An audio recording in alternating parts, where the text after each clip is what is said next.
तुम्हाला माहित आहे का की प्रत्येक मनुष्य हा फक्त मनुष्य नसून तो कोणी आहे देवगण तर कोणी आहे राक्षसगण। नमस्कार सर्वांना, मी ॲस्ट्रोलॉजर प्रचिती शेटे।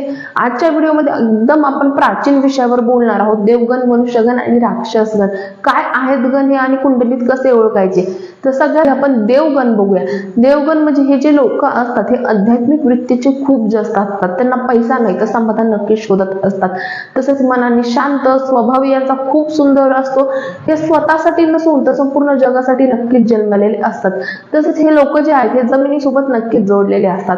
तर आता दुसरा गण बघूया, मनुष्यगण। हे लोक जे आहेत त्यांना समाजाची खूप जास्त गरज असते, हे लोक समाजासोबत नक्कीच जोडलेले असतात, कुटुंबाची नक्कीच यांना जाणीव असते, कुटुंबासोबत खूप जास्त जोडलेले असतात, पैसा खर्च करतात पण कुटुंबासाठी नक्कीच खर्च करतात, हातून पैसा खर्चला जातो पण समाधान नक्कीच तितकंच असतं।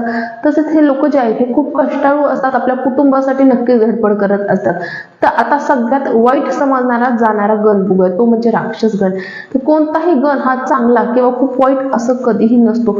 राक्षस गण जो आहे हा खूप धडपडी असतो, यांना फक्त जिंकायचं असतं, व्यवसाय, राजसत्ता यासारख्या गोष्टीमध्ये यांना अपार यश भेटतं। जर राक्षसगण जर योग्य मार्गावर जर आला तर अर्थात तो इतिहास घडू शकतो, नाहीतर अहंकारीपणा, रागीटपणा यासारख्या गोष्टी यांच्यामध्ये नक्कीच बघायला भेटतात।